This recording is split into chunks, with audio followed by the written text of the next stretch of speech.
நடிகர் சிம்பு தக் லைஃப் படத்தில் நடித்துள்ளார். சிம்பு நடிக்கும் 49வது படம் அறிவிக்கப்பட்டது.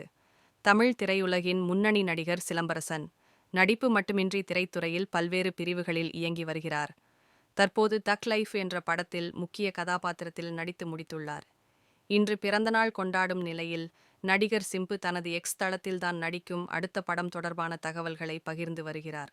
அந்த வகையில் அவர் வெளியிட்டுள்ள எக்ஸ் தள பதிவில் அட்மென்சினி ஆர்ட்ஸ் பெயரில் சொந்தமாக படத்தயாரிப்பு நிறுவனம் தொடங்கியதை அறிவித்துள்ளார்.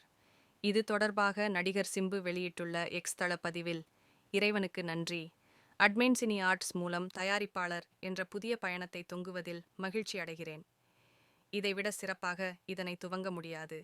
என் 50வது படம் எனக்கும் இயக்குனர் தேசிங்கு பெரியசாமிக்கும் கனவு படம். இருவரும் முழுமனதுடன் பணியாற்றுகிறோம். புதிய பயணம் சுவாரஸ்யத்தை ஏற்படுத்தியுள்ளது.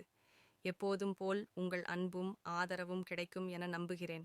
நீங்க இல்லாம நான் இல்ல என குறிப்பிட்டுள்ளார். அந்த வகையில் அட்மென்சினி ஆர்ட்ஸ் தயாரிக்கும் முதல் படத்தில் நடிகர் சிம்பு முதன்மை கதாபாத்திரத்தில் நடிக்கிறார். இது அவர் நடிக்கும் 50வது திரைப்படமாகும். இந்த படத்தை இயக்குனர் தேசிங்கு பெரியசாமி இயக்குகிறார். இந்த படத்திற்கு யுவன் சங்கர் ராஜா இசையமைக்கிறார். ஒளிப்பதிவு பணிகளை மனோஜ் பரமஹம்சா மேற்கொள்கிறார். படத்தொகுப்பு பணிகளை பிரவீன் மேற்கொள்கிறார். கலை இயக்க பணிகளை மூர்த்தி மேற்கொள்கிறார்.